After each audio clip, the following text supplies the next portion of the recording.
Well, I mean, it's hard when you lose. Like, I mean, you look at all the positives, but the positives don't mean a thing when you lose. That's what I'm taking out of it right now. When I look at it again tomorrow, I might feel a little bit different. But I mean, um, just the starts in the third period, you know. Uh, Here you are tied with Carolina, one of the top 5 teams in the league, going into the third period, and we did the same thing last game. We came out with, we just weren't.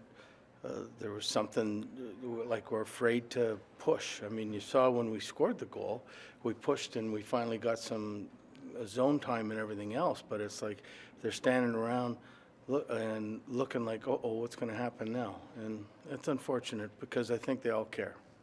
Miller has both your goals tonight after you moved him back to the wing. What did you think of his game? I thought he was really good tonight. I thought he was really good. He played. He was excited on the bench. He was engaged in the game. Played 21 minutes or so. His shift lengths were fine. So I thought he did a good job. You say he felt more free on the wing. I know there's a lot of responsibility, Bruce, when you play the middle, but is that a fair assessment? It It's is. freed up for him. He felt. Yeah, and I mean, you don't have to skate as much, so you don't fatigue as much. I mean, Right. and like he gets open. I mean, so it's right now it's a good move. There's probably a lot that's hard for you to believe, or hard for any of us to believe what's happened in these 7 games, but 17-2 for the opposition after the second period. Is that, how much of that is that, fear of winning? You know what? I'm not a psychiatrist. You know, I mean, sometimes coaches have to be, but I mean, I think the fear of winning is something. They don't want to make the mistake to be the ones that lose the game, but in effect, when you're doing that, that's what you do. You become the player that makes the mistake because you don't play forward. You're playing waiting. I mean, their first goal in the third period, we had guys waiting instead of and the second goal we were watching the puck and they turn it around. And I thought in the second period we defended pretty good, especially when we were killing penalties. And so I was obviously very disappointed. In the first 2 minutes, we're looking at a 3-1 deficit. Bruce, you just called them a top 5 team. Do you think that's the best team you have faced so far? They've played the best against us. I mean, they're just their pursuit, and they never give you a second. Like, I mean, they're on you all the time, and then they're throwing 4 lines at you, and their defense is as good a defense as you're going to see in the league. You've talked before about instilling good habits while the team is losing. Is it a challenge to get the team to use those good habits when the results are not following from them? Well, a lot of the habits today, like, I mean, we were worried last game that we didn't have any push in the third because our shift lengths were too long.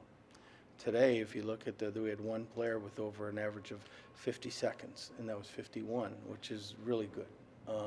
So those habits are in place, and you don't want to make excuses, but they want to do the right things, but every time we make a bonehead blunder, then it seems to be going in the back of our net.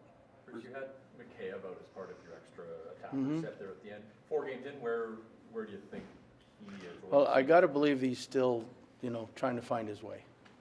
We've had him at left wing, we've had him at right wing, we've had him at different lines. I don't know where he is at this stage. I do know that in Toronto he was a really good player. So I can't believe that that's going to go away.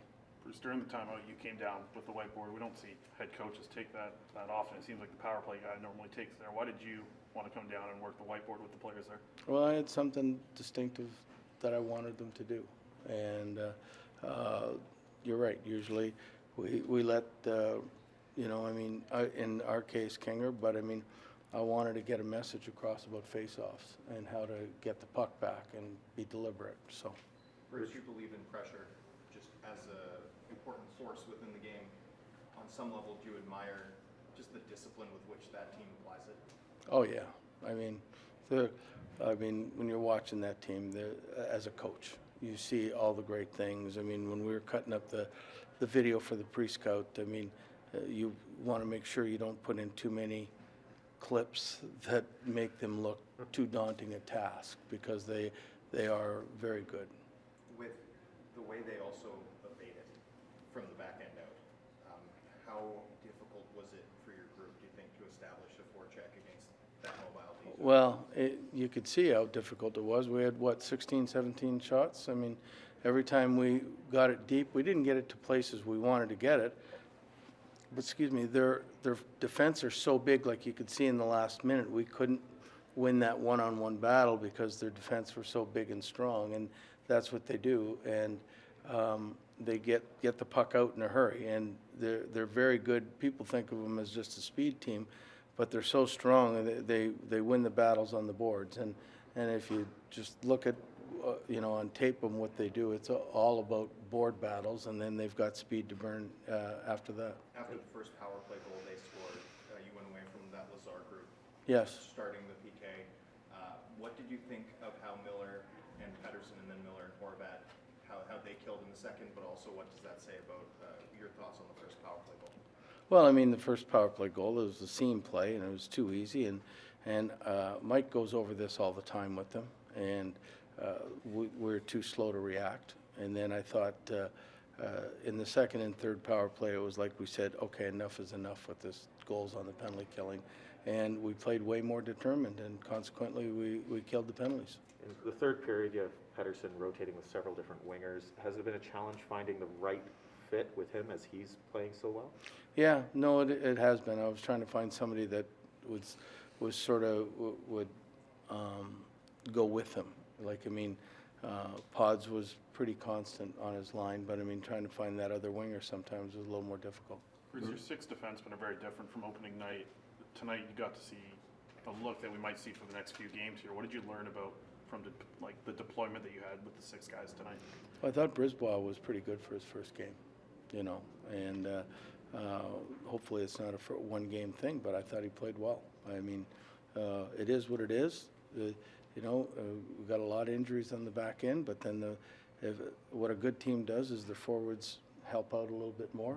I mean, we could have helped out in the second goal, and we could have helped out in the penalty killing, but I mean, sometimes they need a little more help, and we do it for 2 periods, 2.5 periods, but we haven't been able to do it for 60 minutes, and until you do it for 60 minutes, this league is too good. Couple more, please. Bruce, we know the save percentage numbers aren't great, but where do you think Demko's game is at? I thought he was really good tonight. I mean, there's not much you could do on the kick-in goal or the one off the skate. I thought the hardest save to make is the cross-ice pass on the power play, and there's a reason Svechnikov has 7 goals now. I mean, he's got that good of a shot. And I mean, the only other one that slipped by him, I mean, he made the initial save, and we didn't have anybody there to clear the rebound up. So I thought he played really good. He made they had way more chances than us, and he made some great 10-bell saves. So I thought it was his best game. Bruce, you were able to pick up the spirits of this group midway through last year when you came in. What do you say to keep everybody going from this point? Oh, I mean, there's 74 games left. What do I say? I mean, we'll think of something. They'll have a day off tomorrow, and we'll build them back up, and we'll go at it again the next game. I mean, as bad as it is, it's only 4 points out of a playoff spot right now. So, I mean, you can look at it either way you want to look at it, but we're going to get better, and once we find the way, we'll be fine. We'll be a good team. We've got good players. Thank you.